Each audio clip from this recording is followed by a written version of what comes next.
Qual banda foi acusada de falir a Creation Records por conta do alto custo de produção de um de seus discos? Letra A, My Bloody Valentine. Letra B, Primal Scream. Letra C, Happy Mondays. Ou letra D, New Order? Isadora? A. My Bloody Valentine? Ponto pra Isadora. Oi, pessoal, eu sou o Kleber Fak. Olá, pessoal, eu sou Isadora Almeida.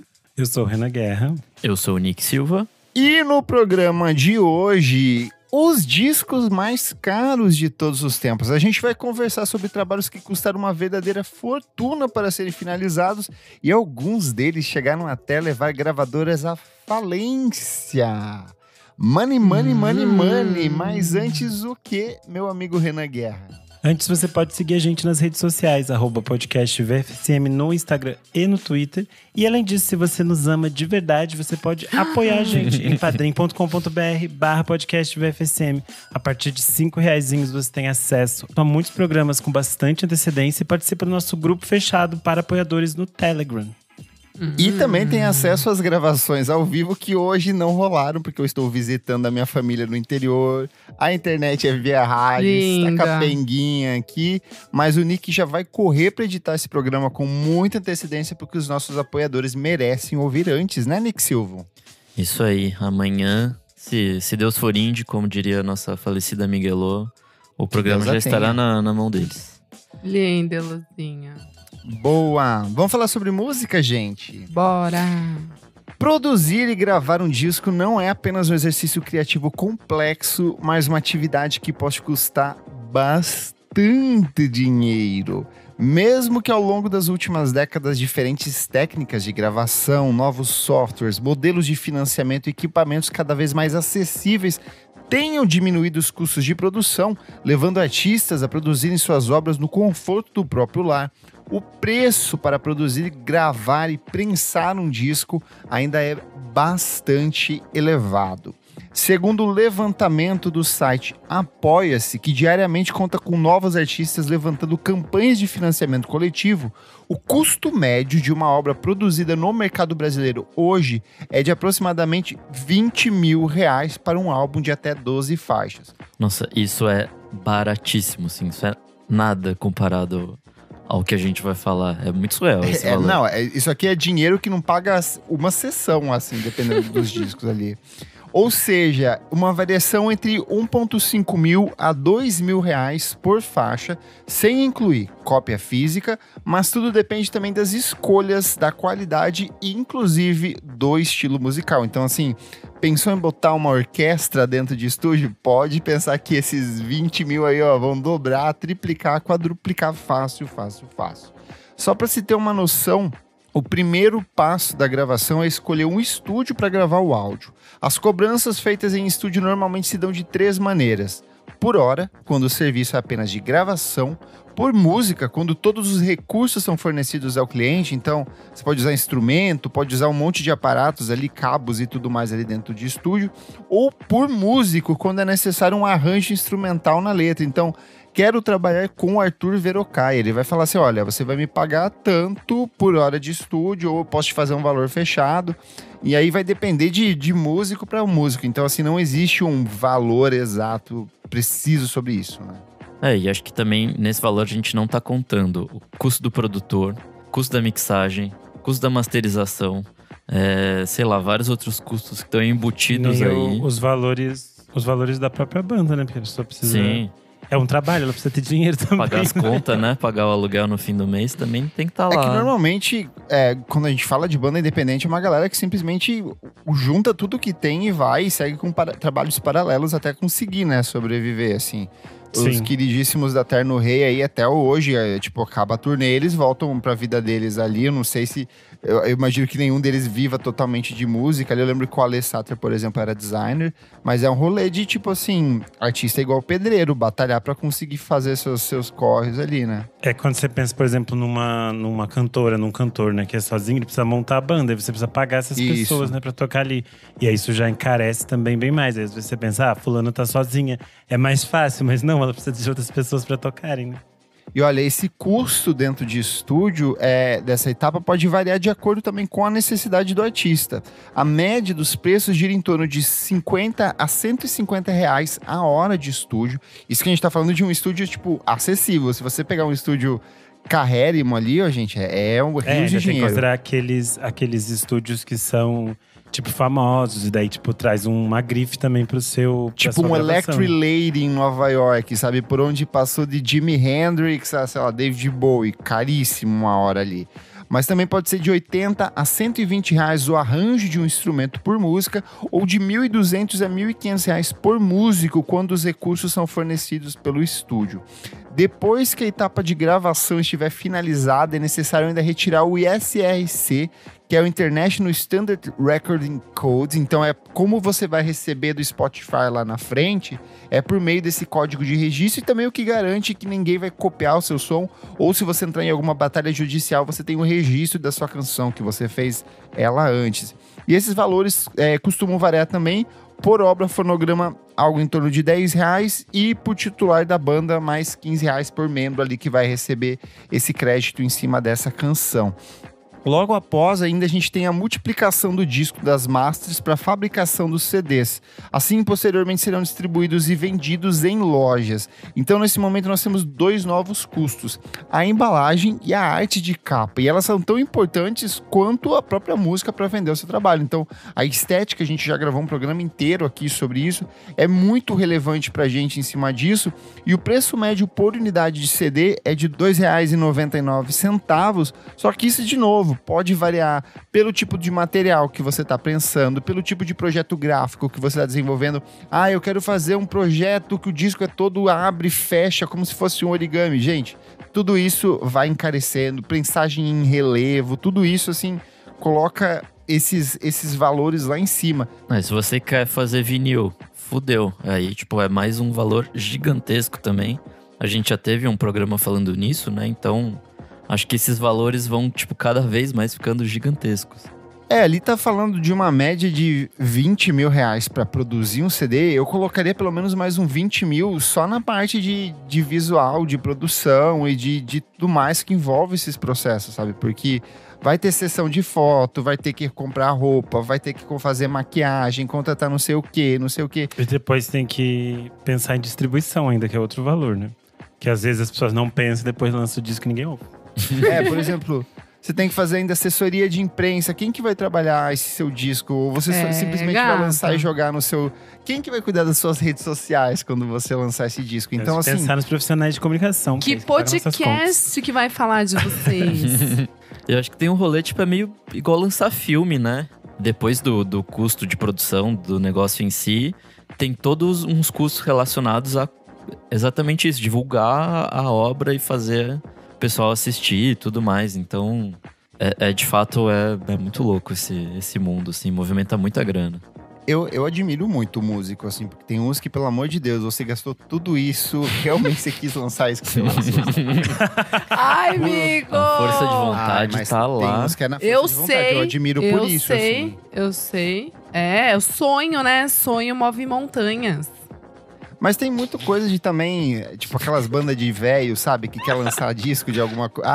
Formei a banda com meus amigos e quero lançar um disco. Daí tem já dinheiro, lança, sabe? Então, mas daí geralmente é publicitário que já tem bastante dinheiro. Então daí não tem problema eles gastarem, porque eles estão fazendo a roda girar. Eles estão ajudando músicos. Eu perco tempo noticiando, esses só passam direto. Assim. Ou você é médico e toca nos festival, pode ser também. Também. A questão é que esses valores todos que nós estamos são custos calculados com base em artistas muito pequenos, nomes independentes, iniciantes que buscam se lançar no mercado musical.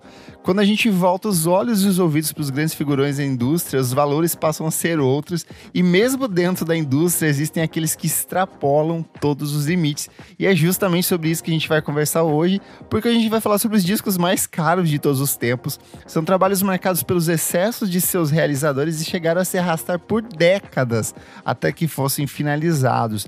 E aí eu acho que vale um adendo aqui. Nenhum dos discos que a gente vai citar são discos brasileiros por um motivo muito simples. O custo de produção aqui nem se compara com o que é lá fora. As pessoas realmente não têm esse dinheiro todo de produção. Muitas vezes o artista, ele financia a própria obra e depois ele vai distribuir com algum selo, sei lá. Eu lembro do Silva, quando ele se lançou, acho que o segundo disco, ele fez tudo por conta do bolso dele e depois ele falou pra Slap, olha, pode lançar, sabe? E aí eles cuidam dessa parte de distribuição, de circulação do material. Mas mesmo assim, esses grandes nomes, eles têm um custo, um valor muito fixo e você tem que produzir o seu álbum nesse tempo calculado. A Mamundi mesmo, no papo que eu tive com ela, ela falou, cara, você pode entrar dentro de uma gravadora, mas se você não cumprir os prazos que eles estão te estabelecendo ali, tchau e bem, você vai tentar a sua vida de forma independente. Você tem regra pra cumprir, prazo, valor, horário certinho e não tem marcação, sabe? Por isso que eu gosto da obra da influenciadora Isa, que mais faz propaganda do que música. Tá dando certíssimo. O Zé Pedro, quando ele lançou a Joia Moderna, a gravadora, ele sempre trabalhou com um propósito que ele paga, tipo, a gravação, a produção, a masterização do disco com as cantoras. E depois elas se viram meio que pra fazer a divulgação, a outra parte, né? Que é tipo assessoria, essas coisas. Mas é meio que ele paga todos esses estúdios. É assim que ele fez, por exemplo, com a Fafá de Belém, com outros artistas, porque é um processo muito caro. E daí ele diz, eu dou o estúdio, a gravação toda, você faz o que você quiser aqui. Sem preocupação, mas depois aí você distribui. A gente tem um disco e a gente se vira com aquilo que tem, né? Mas é outro mercado mesmo, né? Quando a gente pensa. E aí vale ressaltar que muitos dos discos que a gente trouxe aqui são clássicos do rock, ou não clássicos, ou apenas obras absurdas do rock dos anos 60 e 70, em que a interpretação da indústria era outra, a indústria estava cheia de dinheiro, a indústria estava cheirando dinheiro, literalmente, ali. Então, assim, é um outro cenário onde essas pessoas, de certa forma, tinham uma liberdade artística um pouco maior, porque tinha muito dinheiro em caixa. Mas a partir dos anos 2000 ali, com o avanço da pirataria, as gravadoras tendo que estabelecer melhor quem eram os artistas que eles iam investir, acabou muito disso. São raros os discos que avançam nos anos 2000 com esses mesmos custos de produção que a gente vai ter lá nos anos 70. Década de 70 é surreal, assim, o quanto de dinheiro que foi gasto em coisas que não são a produção do disco e que, sei lá, envolvia desde a hospedagem das pessoas em hotéis de luxo, desde uma cota X pra eles consumirem droga, putaria. A frase sexo, drogas e rock and roll, gente, não é por acaso. Era porque era literalmente que movia a indústria nessa época. Vamos pros discos, meus amigos? Ai, vamos ver essa farofada, hein? Começar com o mais farofeiro dos farofeiros aqui, porque num artigo do New York Times de 2005, intitulado O Álbum Mais Caro Nunca Feito, um especialista em gravação presente em algumas das sessões de gravação do Chinese Democracy afirmou que o Axl Rose, vocalista do Guns N' Roses, queria fazer o melhor álbum de todos os tempos, o que obviamente é um feito impossível. Você poderia continuar indefinidamente e foi exatamente isso que aconteceu. Nesse caso, esse indefinidamente durou 14 anos para produzir esse disco, é um prazo completamente surreal para um disco. Na busca por esse tecnicamente aperfeiçoamento, esse aprimoramento técnico, foram tomadas algumas decisões criativas que eu acho muito curiosas. O guitarrista Buckethead, por exemplo, ele tinha o prazer de tocar sentindo o cheiro de cocô de cachorro. Então eles meio que criaram um espaço para que ele pudesse gravar e tocar as guitarras dele sentindo o cocô de cachorro. Eu fiquei pensando como eles achavam, tipo, o fornecedor, né, gente? A gente tá precisando de 3 quilos de cocô de cachorro pra hoje. Você consegue pedir quentinho, tem que ser quentinho. Não dá, porque depois que seca, ele perde o cheirinho, né? Eu odeio rock. E imagina colocar isso depois na planilha de custos, né? Tipo... Pra justificar, né? Mas será que eles planilhavam, amigo? Era dinheiro a rodo, então, né? Imagina se tivesse um portal da transparência. Eles assim, fechavam um valor específico, não tinha que prestar contas. Sim. Mas se tivesse a planilha deles eram outras linhas. Exatamente. Era só linha branca, não dava pra ver muito bem o que tava escrito. Exato. E houve ainda um rigoroso processo de seleção para participar do projeto, que incluía uma aprovação necessária do terapeuta espiritual do Axl, que era o Sharon Yoda Maynard, e a regravação de cada uma das músicas do álbum de estreia do Guns N' Roses, Appetite for Destruction. Então, além de produzir as músicas do disco novo, eles começaram a regravar músicas antigas da banda. Documentos da Geffen afirmam que mais de 13 milhões de dólares foram gastos em custo de produção e chegou em determinado momento em que a gravadora passou a oferecer especificamente para o Axl Rose que se ele finalizasse o disco, ele ganharia de graça, entre muitas aspas, mais um cheque de $1 milhão só para ele finalizar esse disco. Só que ele demorou mais de 10 anos para conseguir finalizar depois dessa oferta de $1 milhão ainda. Então, a conta de 13 milhões acumulou-se nos pagamentos mensais. Cada integrante da banda recebia $100 mil, técnicos de guitarra $6 mil, o engenheiro-chefe $14 mil e o engenheiro de software de gravação $25 mil. O aluguel do próprio estúdio custava $50 mil por mês. Então é uma grana infinita que teria dado para produzir, sei lá, centenas de milhares de outros discos de outros artistas. Guitarras caras seriam alugadas por muitos milhares de dólares todos os meses sem serem utilizadas, a ponto de ter sido mais barato comprar uma Les Paul de 59 diretamente do que alugar ela. Rose não se incomodava em ir ao estúdio em longos períodos. Então, assim, eles alugavam o período, ele não aparecia, o valor do estúdio continuava sendo depositado. O espaço de tempo que ele demorou para ir em estúdio é tamanho que os músicos da banda formaram outra banda, que é o Perfect Circle, durante esses intervalos, assim.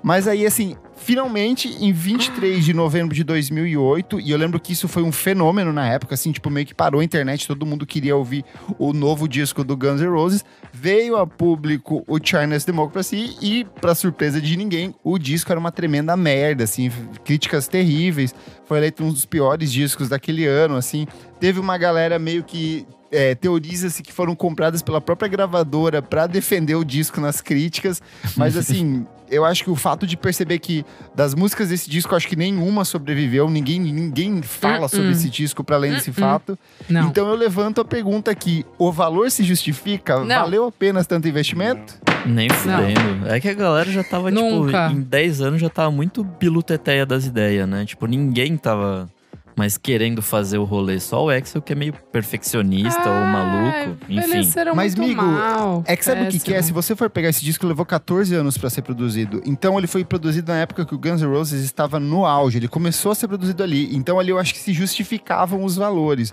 O problema é que o Axl falou assim... Então, mas cara, o rolê é que eles já não estavam mais no auge desde o, sei lá, do segundo disco, assim. Não, amigo, os ali últimos lá, os Spaghetti Instinct já era bem... Eles eram grandes, amigo. Não, era muito grande ainda nos anos 90. Na época que eles entraram em estúdio pra isso, era bem grande ainda, assim. Não, talvez não vendesse tanto quanto o primeiro disco, mas ainda era uma puta banda. Mas de qualquer forma, 14 milhões de dólares não se justifica. Não, e por esse disco, né? Assim, por esse disco, se fosse qualquer outro disco, enfim.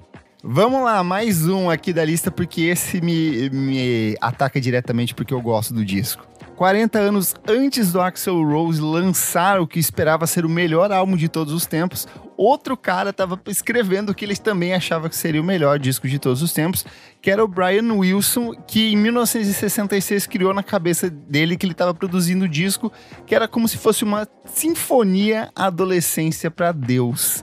Algumas das músicas das sessões abortadas desse disco feito para Deus foram encontradas em alguns dos discos do Beach Boys, como Smile Smile e o próprio Pet Sounds, só que o material mesmo só seria lançado oficialmente em 2004 sob o título de Brian Wilson Present the Smiles, que foi totalmente aprovado ali pelo Wilson. O longo atraso aqui pode ser atribuído ao uso excessivo de drogas do Wilson, a sua depressão no final dos anos 60 e 70, que começou com a própria reação fria do público quando ele lançou o single Heroes and Villains, uma música que o próprio Wilson acreditava que seria tão bem recebida quanto Strawberry Fields Forever dos Beatles. Tipo, é uma música maravilhosa, assim, mas eu acho que nem perto de Strawberry Fields Forever, assim. Não. E eu acho que a Isa, assim como eu, a gente gosta muito daquele filme Love and Mercy, que é com o John Cusack, com o Paul Dano, que meio que registra um pouco desse período, assim, então é muito bonito. E embora não haja uma figura oficial ou relatada revelando exatamente quanto dinheiro foi gasto em todo o álbum, as exigências do Wilson incluíam, veja lá, uma tenda no estilo árabe construída em sua casa para o consumo de sanduíches, maconha e LSD, que custou $30 mil, algo em torno de $220 mil hoje. Então, só para essa tendinha ali que não tinha nada a ver com o estúdio. Além disso, ele exigiu a colocação do seu piano em uma caixa de areia cheia de 8 toneladas de areia, na praia de alta qualidade, e também não deve ter sido barata. O custo por trás de Good Vibrations, que é a primeira música produzida e colocada no final da lista dessas faixas desse disco de 2004, que foi lançada lá nos anos 60, ela atingiu a marca de $75 mil, algo em torno de $550 mil hoje, então $500 mil, o que faz dela o single mais caro de todos os tempos. O que eles pagaram nesse single poderia custar, sei lá, uma infinidade de outros discos. Só que mesmo que a Capitol Records soubesse que era o single mais caro já produzido, o resultado os levou a provar essa continuação desse processo artístico que se estenderia durante anos. E aí eu lembro que em 2011 foi lançado mais uma coletânea só com as sobras de estúdio, assim, é um material maravilhoso, com os estudos de vozes, os arranjos instrumentais. E aí eu pergunto, se justifica o valor? Valeu a pena o investimento? O que vocês acham, meus amigos? Eu acho que sim. O Brian Wilson já era um vovozinho, né? Quando lançou esse disco. Então, qualquer coisa que o vovozinho faça é lindo, é bonito. Eu vou cheirado você respondendo isso. Então, que às vezes tem que ajudar a intervir. Não, mas pô, esse disco levou, sei lá, quase 40 anos pra ser terminado, sabe? Eu acho palhaçada, sério. Eu acho que não justifica, não. Amiga, imagina, você tem um projeto agora, daqui a 40 anos você vai revisitar ele. Porque você queria muito ter acabado na época. Porra, mas você quer... People are dying. E você tá com uma tenda usando LSD na sua casa. Por favor, tem coisa que tem que bom senso. Mas sabe o que eu fico pensando? Meio que esse custo, o custo disso se justifica pelo próprio lucro que o Brian Wilson deu com todas as músicas do Beach Boys ao longo dos anos pra Capitol Records, sabe? Então, assim, talvez pra esse disco sim tenha sido elevado, mas ele fez discos muito mais baratos, que foram altamente lucrativos, então meio que justifica esse valor de custo no fim das contas. Fica ela contra por o capitalismo, elas. Não quero. Eu também. Toda a fase ali, pré-Pet Sounds, eles estavam, tipo, voando, fazendo disco barato. Muito. Então empatou aqui. A Isa e o Renan acho que não se justifica. Eu e o Gui que somos a favor do dinheiro, a favor da arte. Aqui, os mecenas. Mecenas, tá bom. Mecena com o dinheiro dos outros. Vamos lá para mais um, que agora a gente vai falar sobre Queen, A Night at Opera. Depois de lutar para ser liberado de um contrato de gerenciamento que deu errado, o Queen decidiu arriscar tudo em A Night at Opera, que em 1975 já era considerado o álbum de rock mais caro já feito, porque o Brian Wilson só tinha feito uma música, então não valia como disco naquela época, assim. O disco custou mais de 40 mil libras, equivalente a 500 mil libras em dinheiro de hoje. Cara. Então imagine isso em reais, dá o que? Uns 3 milhões, 4 milhões de reais. Dá zilhões de reais. O grupo trabalhou para criar a sua própria versão do Sgt. Pepper's Lonely Hearts Club Band.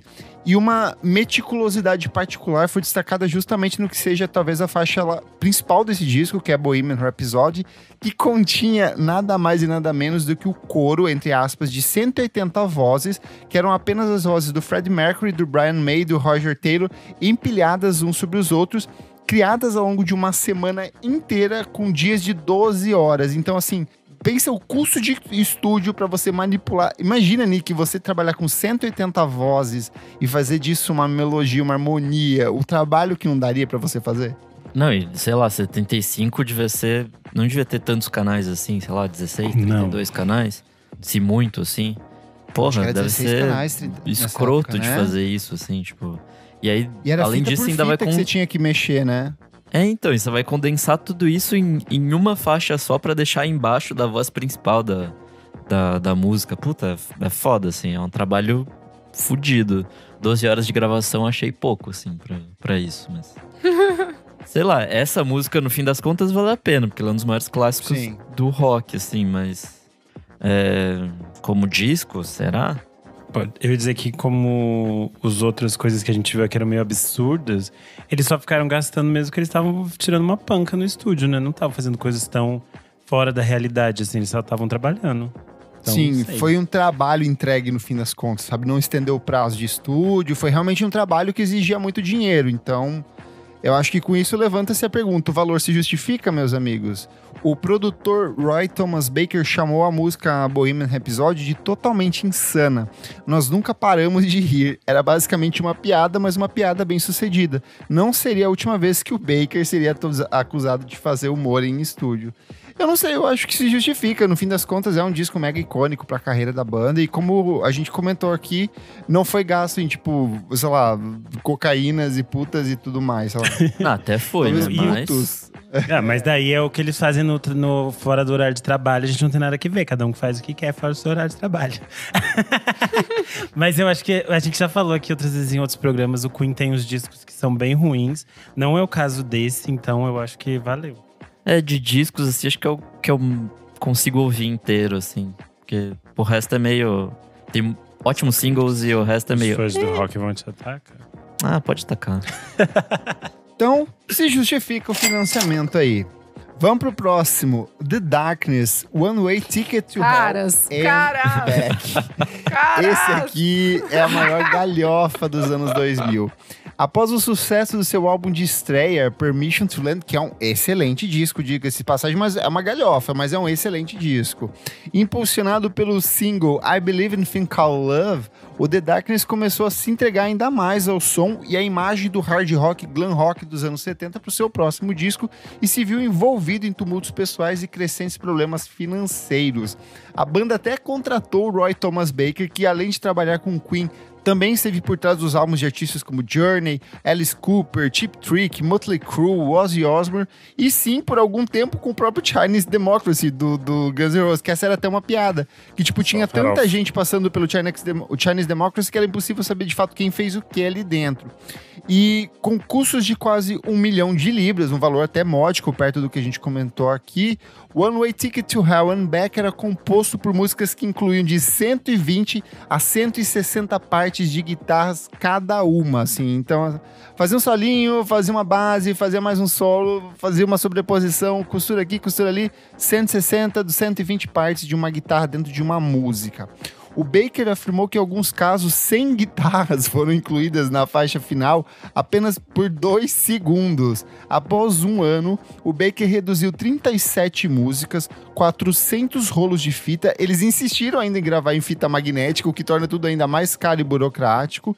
E quase 10 mil faixas para apenas 10 músicas e 35 minutos. Mas não antes que o baixista Frank Polen ser demitido e uma grande quantidade de angústia e paranoia se instalassem no estúdio. O álbum, obviamente, é bem ruim, gente. Não sei se vocês já pararam para ouvir, mas ele não vendeu nem de longe tão bem quanto seu antecessor, que alcançou 5 vezes platina, e as críticas foram mistas, com uma crítica escrevendo que o One Way Trigger era a piada fálica mais cara do mundo, que eu achei assim uma definição perfeita.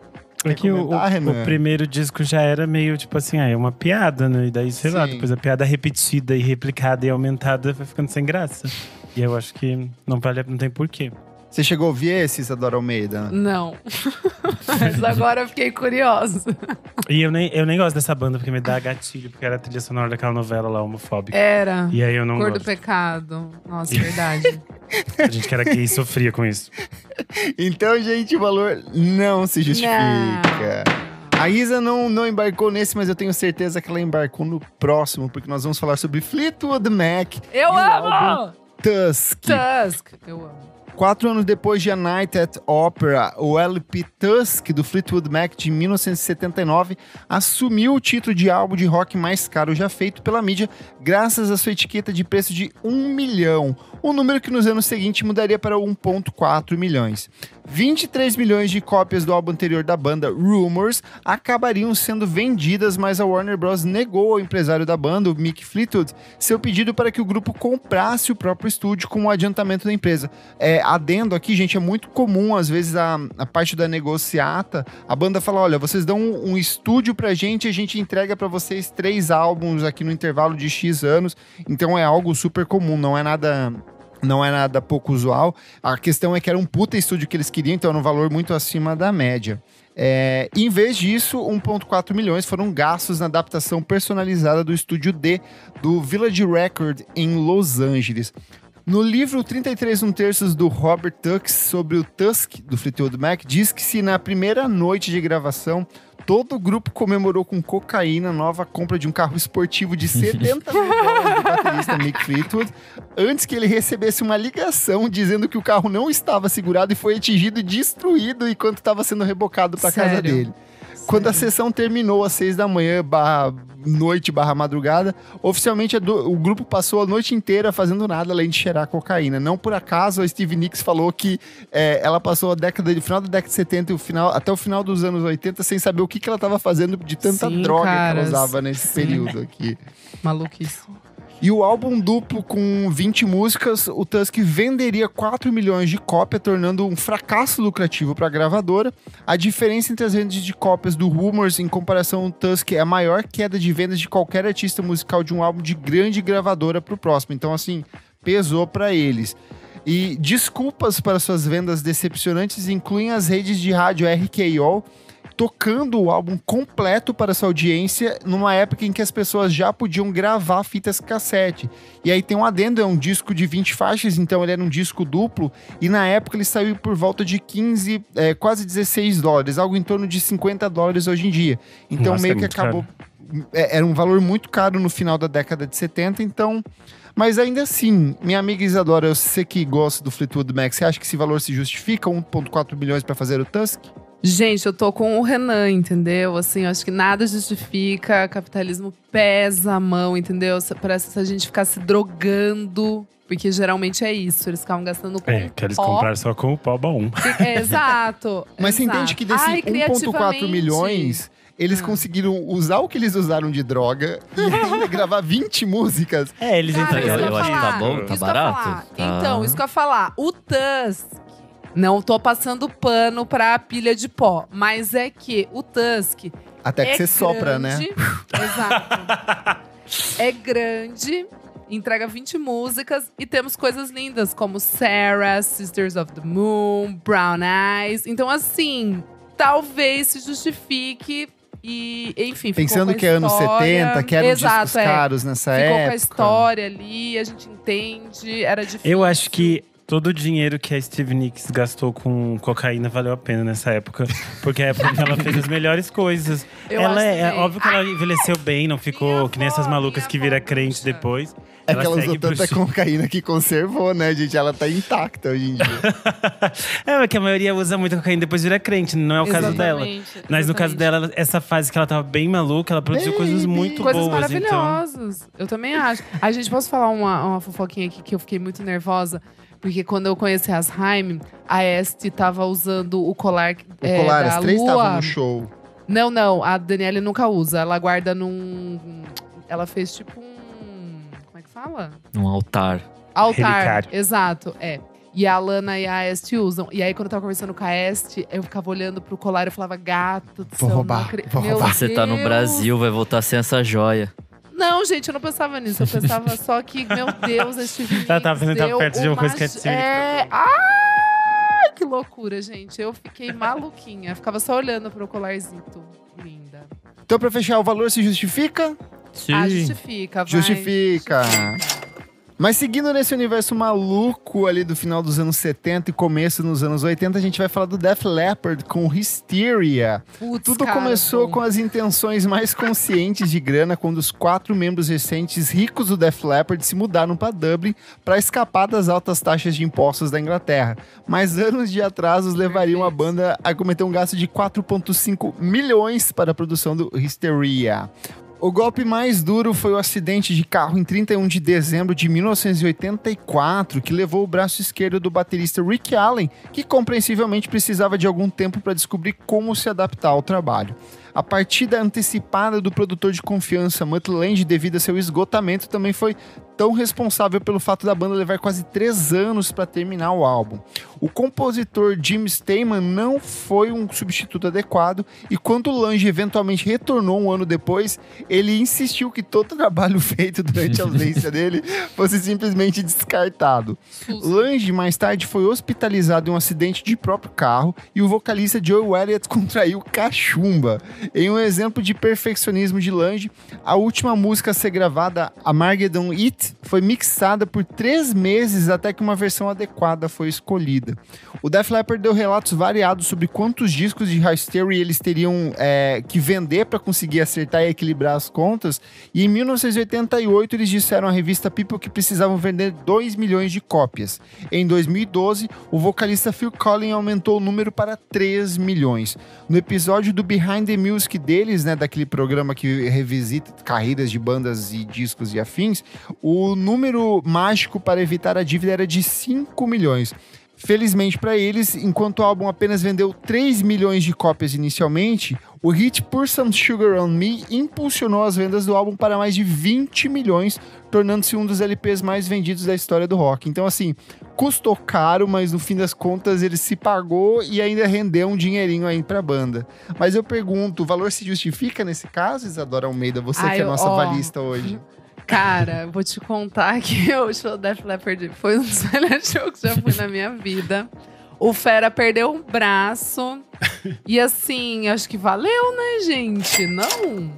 Eu acho que eles deviam ter pegado uma parte do dinheiro e ter feito uma limpeza espiritual, porque tava carregado, gente. Tava tudo que eles tiveram. Gente. Tava Cachumba é perigoso, às vezes desce pro saco, é perigoso.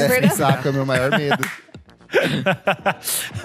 Enfim, eles tinham que fazer uma limpeza ali, Isso é gente. muito interior culture. Nossa, amiga, O pior é meu que é maior verdade, medo. Toda pode vez que eu realmente tenho dar íngua. infertilidade. Eu tô passando mal. Vocês já viram o inchaço que fica no saco de cachumba? É asqueroso. Óbvio você que fica não, com Kleber. Óbvio Nossa. que não. Você Óbvio pode que eu jogar fui no procurar. Google, gente. Joga Saco no de Google, é cachumba. aterrorizante. Lógico. Saco Pra de vocês cachumba. verem por que vocês têm que tomar Ai, vacina Kleber, direito. sério. É isso, tá certo.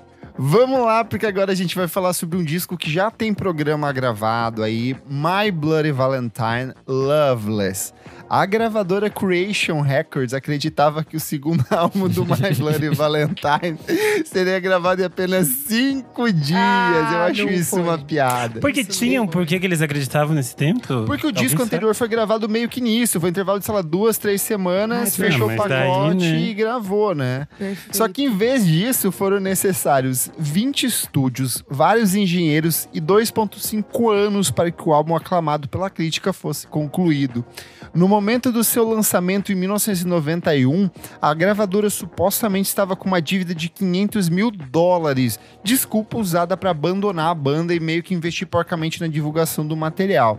No entanto, o guitarrista e vocalista do My Bloody Valentine, o maravilhoso Kevin Shields, que cada vez mais está se transformando em uma senhorinha, uma vovozinha Nossa, do tá rock. mesmo.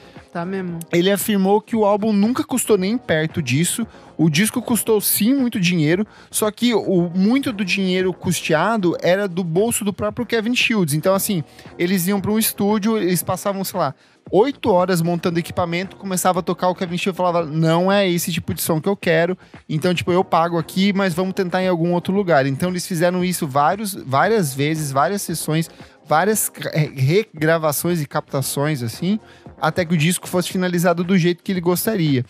E o Alan McGee, que era o cofundador da Creation Records, achou que seria legal, assim, tipo, era meio que, vou lançar essa fake news aqui pra fazer de contas que foi uma super história maluca do rock, só que no fim das contas não era tanto, né? E o Shields, ele admitiu sentir-se insatisfeito com todos aqueles estúdios, um perfeccionismo que eu acho que seria até replicado em uma potência ainda maior, porque o trabalho seguinte do My Bloody Valentine ele só seria lançado em 2012, então ele levaria, 22, 23 anos, assim, pra até ser finalizado. Mas eu acho que é inquestionável que, apesar do alto custo aqui, o Loveless é um trabalho que, pelo menos pra mim, o valor se justifica e eu acho que ele acabou cravando um espaço do My Bloody Valentine na história do rock. Eu não sei pra vocês. Nossa. Pô, ele Vocês tava acham? criando Claro um que estilo, sim. né? Caralho. Sim. E eu Porra, acho que também valeu tem um muito a pouco… Aqui tem um pouco também de mentira, né? De exagero, de dizer Sim. quanto custou. Porque era uma época que era cool dizer… um disco de rock tá sendo demorando pra sair.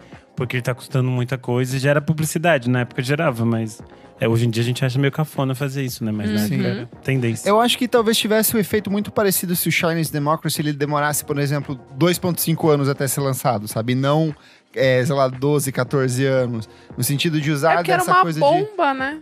Daí eles falaram, vamos usar de algum marketing aqui, sei lá. Eu acho que se não tivesse esticado tanto, talvez as pessoas até aliviassem um pouco pra cima do disco. Mas como levou tanto tempo pra lançar, criou uma expectativa gigantesca, né? Então, o valor se justifica? Sim. Justifica muito. Boa. Agora a gente vai falar sobre o meu favorito dessa lista, porque a gente vai falar sobre Happy Mondays com Yes, Please. Preocupado com o uso de drogas como êxtase e heroína pelo Happy Mondays, o Tony Wilson, que era o chefe da Factory Records, fez com que o grupo gravasse o álbum Yes, Please em um estúdio do astro de reggae Eddie Grant em Barbados. Então ele falou assim, vamos tirar essa galera drogada e vamos jogar ele num outro lugar com com talvez um pouco menos de drogados ali, com uma maconhinha, pelo uma coisa menos. Mais natural, menos sintética. Mais natureza. Né? Exato. O projeto teve um começo terrível quando a maleta do Shawn Ryder, que era o vocalista e principal compositor, contendo um suprimento de metadona para 4 semanas, foi acidentalmente quebrada no aeroporto de Manchester. Quando Wilson soube que a gravação estava sendo arruinada pelo uso de crack, ele voou para Barbados. Wilson mais tarde afirmou que ao pousar o avião na ilha, ele viu o Ryder e o colega de banda Bass levando um dos sofás de Grant para a rua para trocar por droga. Então, assim, eu achei isso maravilhoso. Após a suposta conclusão, e assim, continua. Após a suposta conclusão da gravação do álbum, o Ryder pegou as fitas masters ameaçando destruí-las caso o Wilson não desse a ele 50 libras, algo em torno de R$95. Assim que as fitas estavam em posse do Wilson, ele descobriu que as gravações não continham vocais. O Yes Please foi lançado eventualmente com letras no dia 22 de setembro de 1992, recebendo uma crítica maravilhosa de apenas 2 palavras da Melody Maker. Não, obrigado. E assim, poucos meses depois, né, a Factory Records declarou falência e esse disco foi de fato um dos responsáveis pela falência deles. Eles já vinham ali enfrentando algumas crises desde o final da década de 1980, se adaptando com essas mudanças do rock, da música eletrônica ali, mas esse meio que foi o fator definitivo, foi a gota d'água que faltava. E quem assistiu o filme 24 Hours Party People, A Festa Nunca Termina, de 2002, registra exatamente esse momento, é maravilhoso no filme, porque registra muito dessa coisa dele chegando na ilha pra pegar a galera altamente drogada e quando ele vai ouvir em estúdio, ele não ouve as letras, é só a música, assim. Então eu acho que é divertido e o disco é bem ruim, assim, qualquer coisa. Nunca ouvi. Amiga, é tipo drogas de um jeito que não tá legal, assim, tipo, não tá bem, galera. Bateu errado. O New York Dolls tem uma história tipo isso, que eles foram tentar gravar e saíram de Nova York pra tentar gravar na Califórnia, só que os meninos queriam heroína, eles fugiram do estúdio, aí voltaram pra Nova York, porque a heroína de Nova York era boa, e aí abandonaram o estúdio que tava pago, essas coisas assim. Meu Deus. É pessoal leve, brincalhão. Aí nessa hora a gente vê Stevie Nicks e grande elenco usando 1,4 milhão de dólares. E fizeram 20 músicas. Fizeram 20 músicas. 20 músicas boas. Não lacre. todas, Isso, mas... só cheire, gente, não injete. Essa é a dica do Nick hoje.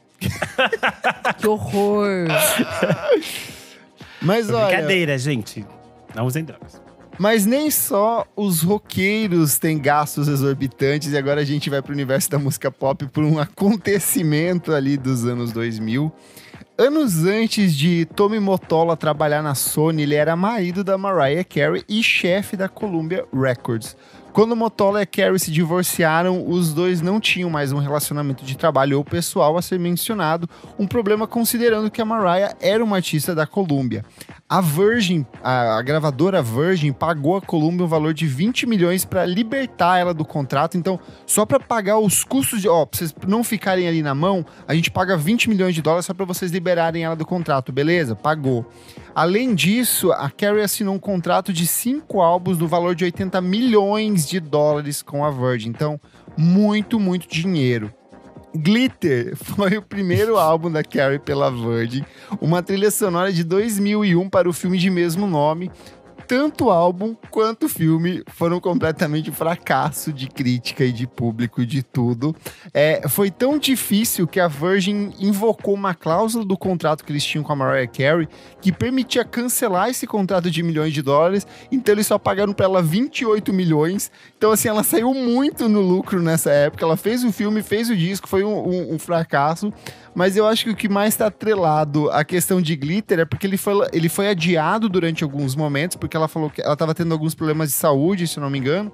E a data escolhida para o lançamento desse disco foi 11 de setembro de 2001, no dia dos atentados terroristas de 11 de setembro. Então tem até um gif clássico que é a torre gêmea pegando fogo e aí mostra a Glitter, assim, o pôster do filme. Essa imagem icônica aparece naquele documentário 11 de setembro, A Vida Sob Ataque. Aí eu tava assistindo, eu tava tipo chorando, que o documentário é muito triste. Aí do nada entra essa imagem que eu tenho de Glitter e as duas torres. É perfeito. Mas eu acho que Glitter, ele sofre do mesmo problema do Dia da Notícia Boa do IG, né? Que eles escolheram 11 de setembro de 2001 pra lançar esses projetos. E foi um dia assim que deu errado, gente. Então, e aí tem até um fator que na época meio que assim, só se falava no atentado terrorista de 11 de setembro. Onde que essa mulher ia aparecer cantando as músicas desse disco, sabe? Então ela não tinha sequer espaço de divulgação. E aí ela até tentou se apresentar em alguns programas de auditório na época, só que ela foi super criticada por conta disso. Então eles falaram, galera, deu mal, não tem como seguir com isso aqui, vamos armazenar, vamos esconder esse disco e finge que nunca aconteceu, sabe? Mas esse disco objetivamente é bom, assim? Eu nunca ouvi. Não, ele é bem ruim. Ele é ruim. Ele é realmente ruim. Mas, tipo assim, o filme é ruim, mas é aquele ruim que poderia ter feito sucesso. O filme Tipo, o filme da Britney Spears não fez sucesso? É uma bomba, é horrível. Poderia ter feito filme, da Britney. Eu acho o filme melhor do que o disco. O filme eu lembro de assistir na época, assim, e aí foi o princípio da carreira artística da Mariah Carey no cinema, que depois ela ia estrelar o... Como é que é o nome? O... Precious? O Precious. Isso, ela ia participar do Precious depois. Enfim, mas as críticas falaram muito mal também. Elas detonaram muito o filme, mas era aquela coisa também, tinha filmes tão ruins quanto esse, mas eles pegaram esse pra Cristo. Mas olha, eu acho que no fim das contas, se justifica, porque ela não estava sendo paga pra fazer só isso, ela estava sendo paga com esse valor pra fazer 5 outros discos, sabe? Ela fez, entregou, mas infelizmente o Osama Bin Laden falou, hoje não, Mariah, que tá lá, que hoje a torre vai pegar fogo aqui e não foi pra frente, sabe? Então... eu acho que se justifica, mas aquele flat justification, assim. Vamos pro próximo, gente? Bora. Korn com Untouchables. Após o álbum Issues, lançado pelo grupo em 1999, que venderia 13 milhões de cópias, o Korn gastou cerca de 4 milhões em Untouchables, lançado em 2002. Os membros da banda, especialmente o vocalista Jonathan Davis e o baixista Reginald Field Arzivu, estavam mais do que dispostos a admitir as cifras monetárias na revista Kerrang antes do lançamento do CD. Abre aspas. Nós mudamos para Phoenix e alugamos 5 casas por $10 mil cada uma por 4 meses. Depois fomos para Los Angeles e alugamos mais 5 casas por $10 mil cada uma por mais 4 meses. E aí fomos para o Canadá e alugamos uma casa por $8 mil, e isso é por uma semana, não por um mês, disse o Fieldley. O Davis acrescentou que a gravação em si custou apenas $700 mil, que é um preço de um disco de uma grande produção dessa época, assim. O restante foi tudo pela equipe e pelas moradias, então eles viveram literalmente nesse período. Eles estão corretíssimos, eles são muito gente como a gente, assim. O disco é uma bomba? Mas pelo menos conseguiram morar de graça aí por uns 2 anos. Nada pra me justifica um disco do Korn, então. Bom, um excelente argumento, amigo. Então, nesse caso, não se justifica. Vamos pro último da nossa lista e talvez o que seja um dos últimos grandes gastos registrados, é até um disco da última década, inclusive. Kanye West com My Beautiful Dark Twisted Fantasy. Em 2010, o Kanye West gastou mais de 3 milhões gravando a maior parte do My Beautiful Dark Twisted Fantasy nos estúdios Avex Honolulu, à beira-mar. Então, lá no Havaí, ele pegou um cercadinho lá e falou, vamos gravar aqui. Por mais relaxante que a Beira-Mar e Honolulu possam parecer, durante os 5 dias em que a revista Complex visitou o espaço, West nunca dormiu uma noite completa na mansão com paredes de vidro que havia alugado, optando para tirar power naps, os soninhos energéticos, em uma cadeira ou sofá estendido por 90 minutos de cada vez. Fez aquelas técnicas do Leonardo da Vinci, assim, dos sonhos bifásicos, trifásicos. Os engenheiros, por outro lado, trabalharam sem parar, enquanto o Kanye West pulava de uma sala para outra sala em uma música enquanto ficava preso em outra. Um luxo que ele se permitiu depois de alugar 3 salas de gravação simultâneas 24 horas por dia. Então, assim, ele começava a fazer uma música em uma sala, daí ele pulava para uma outra sala com outros engenheiros, outros rappers, outros produtores, e aí ele pulava para uma outra sala e às vezes ele ficava preso em uma enquanto as outras estavam continuando ali, fluindo e o dinheiro jorrando, pagando essas salas, essas locações.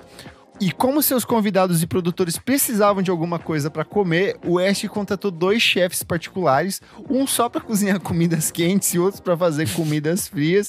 Então, assim, sério? enquanto a Rihanna ia ali para cantar Off the Lights ou a Nicki Minaj, elas tinham um sushizinho, tinham uma marmitinha, um feijão com arroz ali, o que elas quisessem para comer. Achei diva, eu queria um sushi agora. Mas assim, pensando Contratar que são- chefes pra fazer nossa janta quando a gente grava o podcast, eu preciso.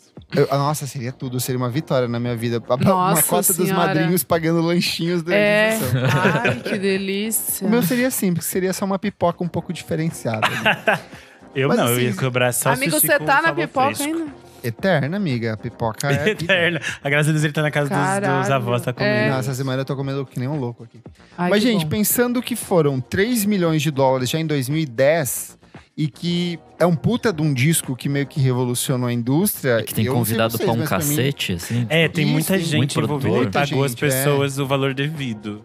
Então, assim, pra mim, se pagou e pagou bonito. Foi efetivo, validou. É sobre. É, apesar de ser Kanye West, né? Esse disco ainda Esse disco é bom, Não, assim. ele é tipo, excelente. Eu acho que maravilhoso. eu acho que no nosso tempo, no nosso século XXI, as pessoas têm que planilhar as coisas melhor. Então elas não gastam Sim. dinheiro assim à toa, a rodo. A maioria desses discos que hoje em dia gastam muito dinheiro para ser produzidos, tipo, sei lá, os discos da Beyoncé devem custar uma fortuna gigantesca. Só que eles pagam todas as coisas que têm que ser pagas, né? Tipo, a quantidade de Sim. royalties que eles têm que pagar para todos os samples que são feitos. A quantidade de profissionais envolvidos nessas produções são muito maiores, né? E hoje em dia as leis trabalhistas estão mais sérias. E aí eu acho que tem uma coisa também que o processo de feitura das músicas, tipo da Beyoncé, é muito de uma batida eletrônica ali e depois ela vai costurando o sample, né? Com exceção de, obviamente, quando tem alguma instrumentação e tal. Mas eu acho que o grosso é mesmo pelo pagamento dos samples, que ela é uma das poucas que… Sim. Ela tem um profissional que só registra os samples que estão sendo utilizados para depois acertar os Caralho. valores com as pessoas. Não, e mesmo quando ela não usa o sample em si, mas ela se inspirou minimamente ou Sim. usou do boa Vampire parte, ela Weekend lá. também paga os royalties, tipo, só pra trazer essa galera das antigas de novo Diva, né? Diva. tipo, ou pra fazer algum sucesso com coisas novas, ou só pra ter uma grana mesmo. Perfeito. Fechamos, meus amigos. Ah, Fechamos. fechamos, né? E você que está ouvindo, vá lá no nosso Instagram, na edição desse programa e conta pra gente qual desses discos se justifica ou não se justifica. Sentiu falta que a gente mencionasse algum álbum? Alguns acabaram de fora da lista que a gente montou aqui. A gente focou nos que a gente mais gosta e nos que são mais absurdos aqui desses gastos todos. E se você está aí ouvindo e tem esse milhões de dólares, invista no nosso podcast, por que não? A gente promete que não vai cheirar tanta cocaína pra fazer esse programa. Ai, que louca. Não, eu só quero comprar um sushi. Hoje eu tô olhando aqui um sushi. Ai, que delícia. Um lamen, tá friozinho. Vamos pro próximo bloco do programa. Não paro de ouvir.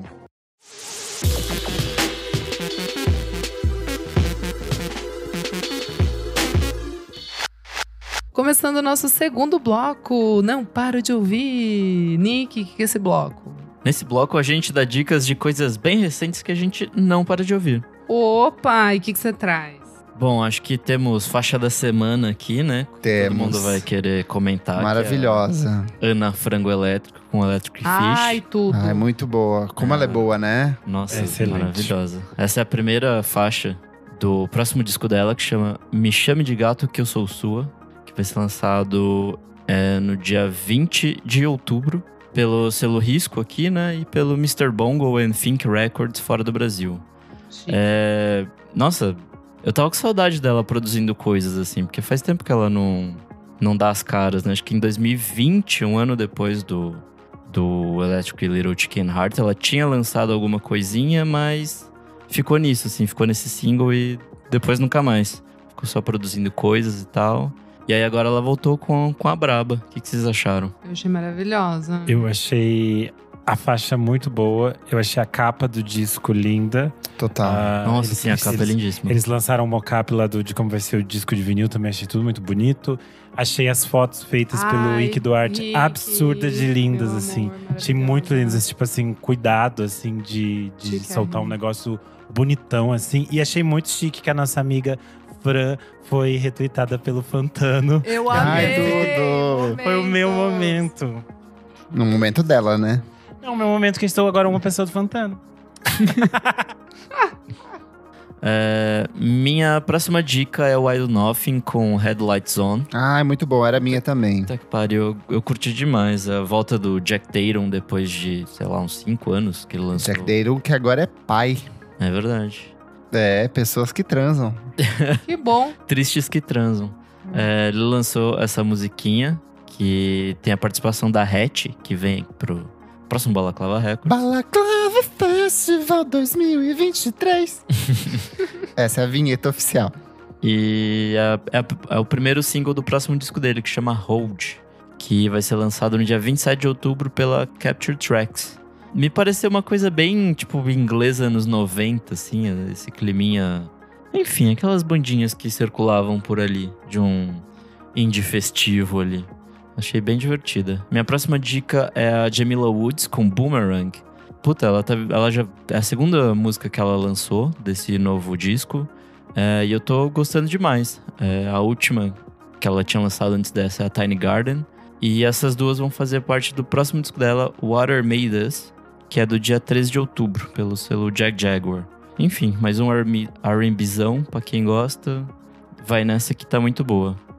Minha próxima dica é o Tata Aeroplano, que eu estou requentando da semana passada. Boa, com muito Bote bom. Invisível. Eu achei bem divertido, é meio cérebro eletrônico, assim, eu gostei bastante. É bem o último do cérebro, né? Pegada mais dance. Esse disco é muito bom, só ouçam. E a minha próxima dica e última é um que o Kleber falou pra eu ouvir essa semana, que é o Fiddlehead, com Death Is Nothing to Us. Eu gostei bastante, eu já tinha gostado do último disco deles, o Between the Richness, de 2021. E é maravilhoso pra quem gosta de post-hardcore e coisinhas do estilo. Tem umas músicas que são bem emo ali. Sim, Bem puxadão pro emo. Tem umas coisas meio mais berradas, tem umas coisas mais melódicas. A produção foi pelo Chris Terry, que é um dos integrantes do The World's a Beautiful Place and I No Longer Afraid to Die. Então, se você gosta dessa vibe, vai nessa que é bem boa. E é isso. Boa. Renan Guerra, o que você traz? Bom, a semana só ouvi singles, nada de discos. Começo com a música da Karol G com o Peso Pluma, que é Luna. Ai, eu amei! Esta música está dentro do disco da Karol G, Mañana Será Bonito, Eu Bichota amei. Season. Mas eu não ouvi o disco, então eu não vou recomendar o disco que eu não ouvi. Não vou mentir pra vocês. Eu também Eu não. ouvi só o single por Eu vi enquanto. o single na rádio. Mas é que ele achei saiu como single, tipo, um pouco antes do disco. Essas coisas meio estranhas de indústria hoje em dia. Mas enfim, eu achei o encontro super divertido, muito gostoso, muito bom. Muito latina. Então achei muito interessante trazer aqui a Karol G e o Peso Pluma. Saiu um outro encontro. Carlos do Complexo se uniu a Urias, Mia Bad Gal e Cyber Kills na faixa Fórmula. Eu gosto muito do Carlos do Complexo, achei essa faixa muito interessante, porque ele vai para outros lados, ela é meio pop, meio estranha. Gostei bastante, então vale conferir. Outro nome que eu já tinha citado por aqui estes tempos é um cara chamado Dadá Joãozinho. Eu tinha recomendado recentemente os singles dele. Ele lançou mais um single chamado Pai e Mãe. Ele é um artista de Niterói, radicado aqui em São Paulo. Essa faixa é um samba meio torto, assim. Tem um clipe bem bonito. Acho que vale ficar de olho no nome dele, Dadá Joãozinho. Lembrando sempre que o Kleber faz uma listinha aqui com os links para vocês. Então é só clicar e ouvir. Além disso, outro single que eu trago hoje é de uma dupla chamada LA e RR, que se chama A Fundo, o nome da faixa. A dupla é formada por Luiz Amargo e Ricardo Resto. Eu achei bem interessante, esse é o primeiro single deles enquanto dupla. E tem uma mistura assim de MPB, meio alternativa com jazz, uma coisa curiosa. Achei bem interessante. Eles vão lançar um EP logo chamado Engano Chegando. E eu tô bem curioso porque eu achei essa faixa bem interessante. E é isto por hoje. Hoje eu tô mínima. Boa, Minimal. Kleber Fati. Bora lá de singles. Começar recomendando Ente com Nesse Verão, segundo single do primeiro álbum de estúdio deles. Voltarei a ser parte de tudo, que sai logo mais pelo selo Celoc Records. Já havia recomendado o single anterior. E essa aqui, olha, tá uma delicinha. É um pop psicodélico com uma voz distorcida pra quem gosta de Dorgas. Lembram do Dorgas? Lembra muito o som do Dorgas nessa, então vale muito a pena. Mas eles ainda referenciam Tom Jobim e Beach Boys nessa canção que fala sobre um fim de relacionamento em um dia de verão. The National lançou 2 músicas. Uma esquecível, que é Alphabet City, e uma muito boa, que é Space Invader. Eu fui ouvir porque você falou. Eu gostei. Como é que eles deixaram isso de fora de ter um monte de música com cover bossa com back vocal bossa da Phoebe Bridgers no disco? Assim, não consigo entender. Malvada ela foi. O Explosions in the Sky lançou mais uma música no novo álbum de estúdio deles, Moving On. Já havia recomendado o single anterior, faz parte do álbum End, que chega logo mais. E por último, nos singles, The Chemical Brothers lançou a inédita Skipping Like a Stone, uma parceria com o Beck, que faz parte do agora anunciado novo álbum de estúdio deles, For the Beautiful Feeling, que sai no dia 8/9 via Republic. E Chemical Brothers, vocês já sabem, não tem disco ruim, é só descasso para você curtir e fritar e se emocionar. Indo para os discos, Leves Passos, banda que já trouxe aqui há um tempo atrás, recomendação do nosso querido madrinho Pedro Carvalho, lançou o primeiro álbum de estúdio, Jamais Visto. Tem aquele cheirinho gostoso de Forte, aquele gostinho saboroso de Tom York, mas ainda assim preservando muito da identidade dessa dupla cearense. Vale muito a pena ouvir. Panda Bear e Sonic Boom, que lançaram ano passado o excelente Reset, lançaram agora o Reset in Dub, que é uma releitura feita pelo Adrian Sherwood, que eu já havia recomendado. Amiga, eu gosto de tudo deles, pra mim. Eu gostei bastante do álbum, mas você achou que gostou. Valeu a pena? É um bom disco, assim, tranquilo. Pra mim é uma continuação do disco anterior. Faz muito sentido que eles lancem esse dubzinho aqui, Marotex. Mas pra mim, a melhor coisa que eu ouvi essa semana e talvez esse ano, assim, disputando pesado, Live in Brooklyn, New York. É o registro ao vivo da última apresentação do Sonic Youth em Nova York. Você consegue sentir a Kim Gordon virando os olhinhos toda vez que o Thurston Moore fala. E aí me reconecta diretamente ao livro dela, assim, porque ela falava que ele ficava parecendo, querendo se fazer de conta de adolescente em cima do palco, sabe? E ele fica fazendo umas piadotas, assim. Então você sente a raiva, ela tá entregando tudo, ela grita, ela toca pra caralho. É a mulher. É a mulher, eterna rainha. E assim, é fantástico. A escolha do repertório é muito boa, assim. Pega várias fases da carreira deles, assim. E sempre bom lembrar que é uma das maiores bandas de todos os tempos, se não a maior, mas que chegou ao fim porque um de seus realizadores não soube manter o pinto dentro das calças. Thurston Moore, você me paga, seu vagabundo. E você, minha amiga Isadora Almeida, o que trazes pra nós? Gente, eu já tem 2 semanas que eu esqueço de dar essa música, mas vamos lá, consegui hoje lembrar. Eu acho que, Kleber, não lembro se você já deu, se você já ouviu, mas se desculpa, tá? Mas se não ouviu, vai ouvir, porque eu acho que você vai gostar. É o Art Feynman, que é o vocalista do Here We Go Magic. Lembra dessa bandinha de Brooklyn? Lembra? Então, e aí ele... Mego, não tem nada a ver, assim, com Here We Go Magic. E essa música... Art Feynman. Depois eu mando direitinho pra vocês. Depois você vê no link que você vê. A música chama Desperately Free. E, enfim, o vocalista, né, do Here We Go Magic, agora ele tá em projeto solo, é o Luke Temple, mas a bandinha, né, é Art Feynman. E aí ele soltou essa música, que vai fazer parte do álbum Be Good, The Crazy Boys, que vai estar disponível dia 10 de novembro. E essa música eu achei muito divertida, ela é ensolarada, estranhinha. Ela tem alguma coisa de Talking Heads, de Oingo Boingo, Vampire Weekend em algum lugar. Eu achei muito legal, ela fica muito na cabeça. E eu acho que vocês vão gostar.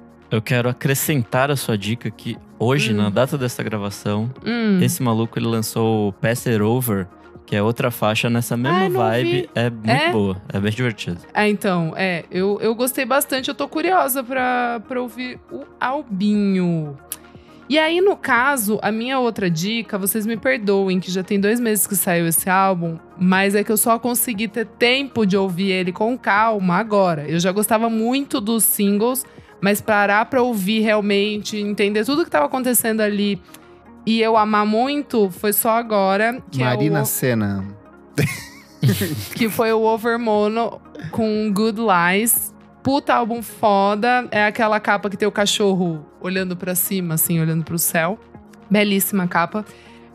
São 2 irmãos, a dupla, eletrônico, pista. Tem uma música que tem sample de Tirza. É bem eletrônico chique. Quem gosta de, sei lá, Fred Again agora, das mais sussa dele, vai gostar. Assim, é alternativo, eletrônico alternativo chique. Eu tentei, amiga, esse várias vezes, mas não. Eu gostei de algumas músicas, mas como disco, pra mim, não consegui me identificar. Eu gostei. Claro, tem umas 3 ali meio. Mas o resto eu gostei. Gostei bastante. Tem umas 4 que me pegaram muito, muito, muito. É isso. Arrasou. Vamos pro próximo bloco do programa. Você precisa ouvir isso.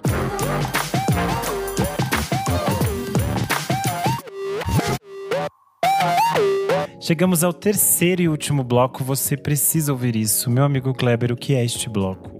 Qualquer coisa, dicas 1000, coisas do passado, presente, futuro, o que a gente quiser compartilhar com vocês que a gente leu, viu, ouviu, saboreou, provou, viajou nas últimas semanas. Ouveu. E o que trazes você para nós? Eu sigo na minha fase garota leitora, a garota dos livros. Eu li um clássico que estava há muito tempo na minha listinha, que todo mundo fala, pipipipopopopopó, que é O Apanhador no Campo de Centeio, do J.D. Salinger. E assim, eu não gostei, mas eu entendi a importância e eu acho que ainda assim vale a leitura. É porque o personagem central, ele é um adolescente, assim, tipo, ele tem transição para a vida adulta ali. Mas é muito relevante porque, assim, é a primeira obra literária que trata da adolescência e desse sentimento de adolescência como algo adolescente. Porque antes a gente tinha crianças e a gente tinha adultos. E esse livro, ele é meio que a primeira vez que a gente acompanha uma jornada de um personagem totalmente descontente com o universo que ele estava vivendo ali, com as experiências dele, buscando por uma experiência sexual, buscando se reconectar com algumas pessoas, essa mistura de um amadurecimento quando a gente ainda não está preparado. E aí você vai ver ecos disso em praticamente tudo que a gente tem de cultura pop dos anos 60 para cá. Beatles, o James Dean, a própria Tropicália, tem muito de umas gírias antigas que parecem coisas tipo Roberto Carlos, Erasmo Carlos. Eu sinto que eles captaram muito desse sentimento, assim. Então eu acho que vale pra entender. Eu acho que perde um pouco da graça, porque tudo aquilo que a gente tem de produto cultural que busca inspiração nesse sentimento de juventude vem desse livro, assim. Então foi meio que nesse sentido que eu não me senti tão conectado. Talvez se eu fosse mais adolescente, ler esse livro, eu ia me conectar um pouco mais. Como ele era um livro curto, eu aproveitei para reler outro livro que eu gosto bastante, que eu li na época do meu ensino médio, que a professora Vera recomendou porque ela era apaixonada, que é A Hora da Estrela, da Clarice Lispector. É um livro que volta e meia artistas gringos referenciam assim nos trabalhos deles. Jenny Hovell, Wild Beasts, todo mundo, principalmente os gringos britânicos, gostam muito desse livro. E aí eu falei, eu não tenho nada pra fazer, eu vou reler. E aí eu reli e bateu muito diferente pra mim, assim, é um puta trabalho de escrita, de apresentação de personagem, de construção de uma personagem brasileira, assim. Então eu acho fantástico. Tem o filme também, que é bem bom, eu acho bem legal. Volta e meia ele aparece nos cuts, assim, no TikTok. Então, dois As livrinhos pessoas agora estão viciadas no TikTok numa fala específica que A Clarice Lispector falou. A Clarice Lispector fala. Seria muito engraçado, né? Se eu saísse da casa da mãe e fosse atropelada por um táxi e morresse. E aí você precisa ler o livro, gente, pra entender. Pra entender, exatamente. Mas vale muito a pena. É um livro bem… É bem introspectivo, assim. Eu acho que às vezes não bate logo de cara, mas… Quanto mais eu penso sobre ele, eu acho mais fácil de entrar no mundo da Clarice. É bem boa. mais complexos. Sim, Inclusive, concordo. A Paixão, segundo GH, vai virar filme com a Maria Fernanda Cândido, dirigido pelo… Nossa, esqueci o nome dele. O diretor de Hoje é Dia de Maria, de Lavoura Arcaica. Luiz Fernando Carvalho. Ai, que tudo, caralho! Vai ser bafo. Enfim, vamos lá. Isadora Almeida, o que trazes para a gente hoje? Que trazes pra mim? Gente, eu assisti uma maluquice de documentário que chama O Leonardo Perdido. Bom, vamos lá, Kleber. Cantor Leonardo? Preste atenção. O filme narra o mistério em torno de Salvator Mundi, a primeira pintura de Leonardo da Vinci a ser descoberta há mais de um século, que agora, aparentemente, desapareceu. Gente, eu não vou dar spoiler, porque é muito legal você assistir essa maluquice e ir desvendando o que vai acontecendo, mas eu não lembro dessa história, porque essa história é super recente. Assim, é até, 2020. Coisas acontecem até 2020. Então, eu lembro dos acontecimentos quando rolou amigo, isso. eu não lembro disso. Não sei onde eu estava, o que estava acontecendo. Que eu não estava… amo o conceito roubo de telas, assim. Então, coisa que eu acho fascinante. Adoro. Não, Lembra assim, quando roubaram na Pinacoteca aqui em São Paulo? Que os caras simplesmente entraram, meteram e zero foram embora. finesse nesse, né? É que no Brasil é entraram muito, e né? saíram. Foi. Ai, meu Deus. Enfim. E essa história é muito maluca. Eu já dei a dica também daquele documentário chamado Fake Art. Quem assistiu ou quem gosta desse tipo de documentário, mundo das artes, telas, artistas conceituados e… Enfim, aqui estamos falando de Da Vinci, né? Mas, cara, tem muita falcatrua. É muita gente rica sem ter o que fazer. Muita gente rica branca sem ter o que fazer. Tipo assim, então, olha, assistam. Eu amo quando vai parar, nas mãos de gente, Mussolini, Hitler, sabe? Alguém rouba, e aí eu amo. Até aquele deles. filme bomba lá, que é com o Bill Murray e com o George Clooney da guerra, que eles roubam, o esquadrão que vai encontrar as obras perdidas na Segunda Guerra. Já viu esse filme? Gente, nunca vi esse filme. É meio… Não é comédia, mas ele é meio fofo, assim, sabe? Dentre filmes com a temática Segunda Guerra, esse filme é bem sossegado, assim. É uma… Como é que fala? Não é comboio. Enfim, é um grupo que tá indo atrás de soldados na Segunda Guerra. O Gabriel Benevides falou aqui, ó. Caçadores de Obras-Primas, o nome. Exatamente. É gostosinho, mas enfim, fala também sobre essas maluquices, né? Que o… de 2014. Tem no Star Plus. Terceiro Reich. É dirigido pelo George Clooney e tem no elenco… Todos eles, Bill Matt Murray. Damon, Bill Murray, Kate os amigos, eles estavam, acho Blanchett, John eles estavam Goodman. na Europa, falaram, amigos, vamos gravar um filme? Acho que foi meio essa energia, assim. É bem fraquinho, mas é gostosa a história. E fala sobre roubos, né? Que, o alto escalão do Terceiro Reich roubou, todas as obras. Eles começaram a saquear. E depois, claro, os museus e, claro, depois das famílias judias. Enfim, o grande gente, público gostou. Tá com 74% de avaliação no Google. É que eu tenho propriedade, né? Eu assisto… Todos os filmes possíveis sobre guerra. Então esse é aguinha com açúcar, entendeu? A sessão da tarde. Muito bom. Ai, gente, tá no Prime. Desculpa, tá no Prime. Quem quiser assistir. Bom, vamos lá. Nick Silva, o que trazes você? Bom, eu vou ser bem sincero aqui, que semana passada eu só me ocupei em ver a possível prisão do Jair. Então, assim… É tudo que me Você ocupava. É minha mãe, só vem isso. Eu fiquei na Globo News, fiquei em podcast, fiquei em tudo relacionado a isso. E aí no domingo, eu falei, puta, eu não tenho dica pra segunda, né? Vou pegar qualquer bomba aqui na HBO. E aí eu falo que foi o que eu assisti. Então eu vi um episódio só daquela Hillsong, o escândalo por trás da mega igreja, que tem na HBO Max. Enfim, é um documentário que fala sobre abuso, homofobia, trauma da galera que foi explorada lá nessa igreja maluca, que eu nem sabia que originalmente era da Austrália, e aí dominou o mundo, e enfim. O Justin Bieber veio de lá, então pode fazer uma conexão com o nosso episódio anterior, com o Justin Bieber. Cuidado crentaço. com o que você fala, Nick Silva. Ué, mas tem conexão com o episódio passado. Lembra do maluco que se converteu vendo um Eu story sei. do Justin Bieber? Então é Mas isso. eu não quero processo.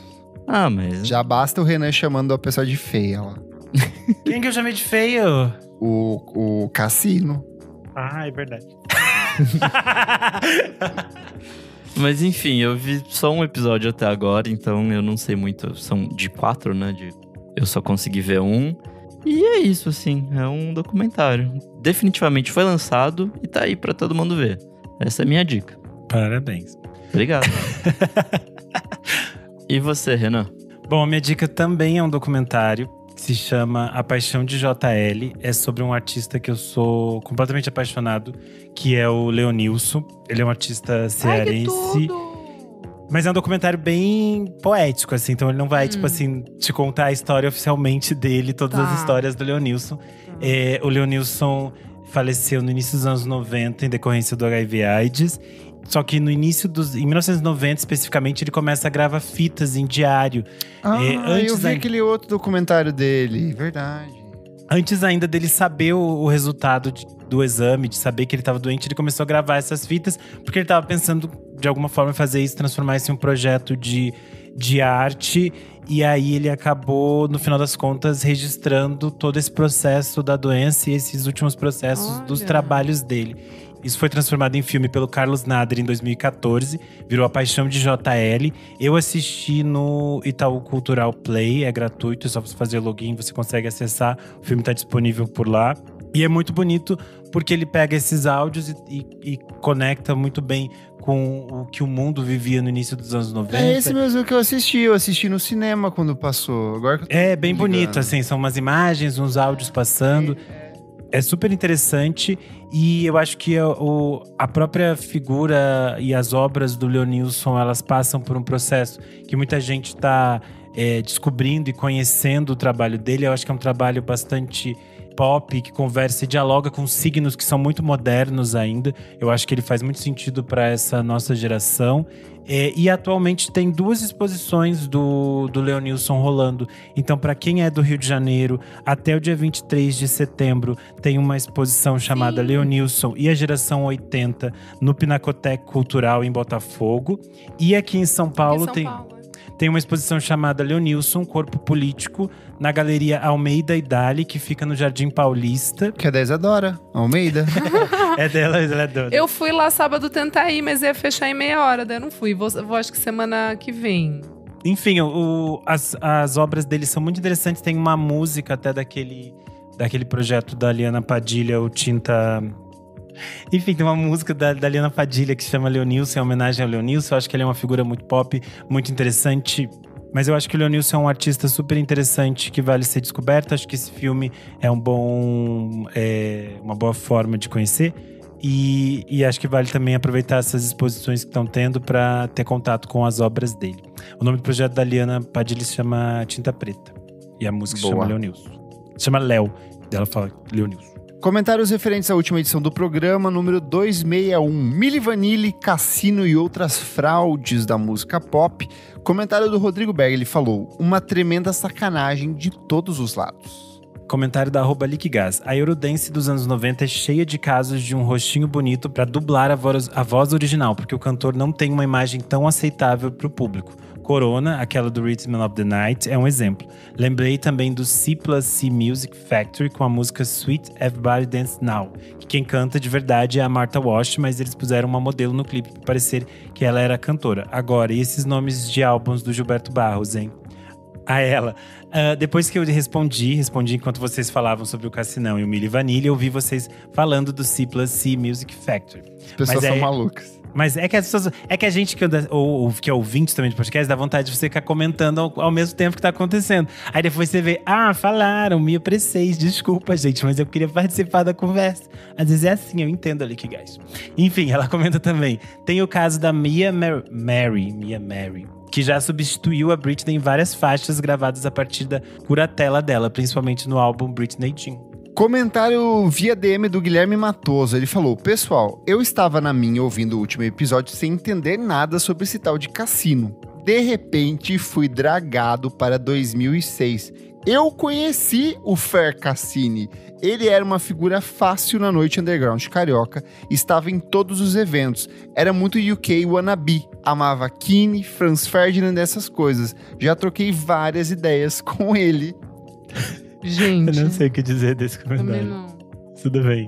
Eu leio Podia outro ser aqui. seu amigo, Isadora, você que é toda UK. Aí, ó. Pode ser que a gente já tenha até se trombado.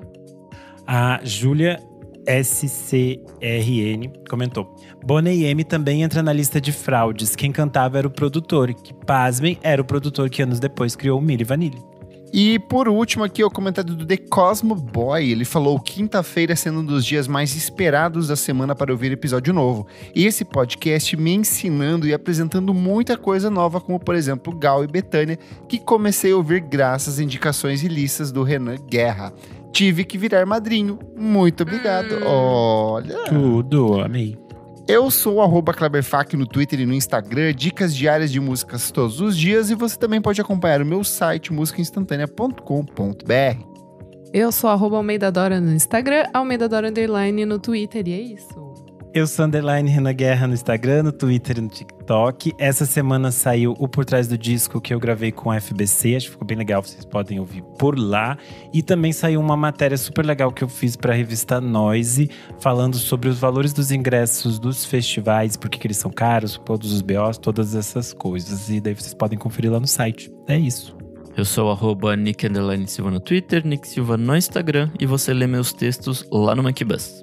Não esquece de seguir a gente nas nossas redes sociais, @podcastvfsm em tudo. Segue a gente na sua plataforma de streaming favorito. E se puder, seja uma pessoa que vai direto pro céu e seja um de nossos apoiadores, como a Maria Lua, que hoje está usando o nome de American Leiferson, o Gabriel Oliveira, a Tuane Malman, o Eduardo Távora, o Jefferson Kuzinieski, Gabriel Cordeiro, Henrique Santos, Valmor Viana, Fabrício Neri, Gabriel Benevides, Tuane Malman, Jefferson Kuzinieski, Gabriel Cordeiro, Fabrício Neri e Luiz Almeida e Beatruzes e o Thiago, simplesmente Thiago.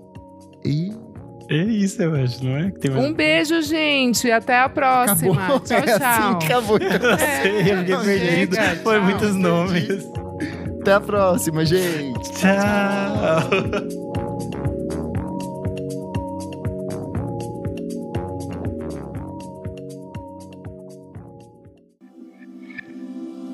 Esse podcast foi editado por Nick Silva.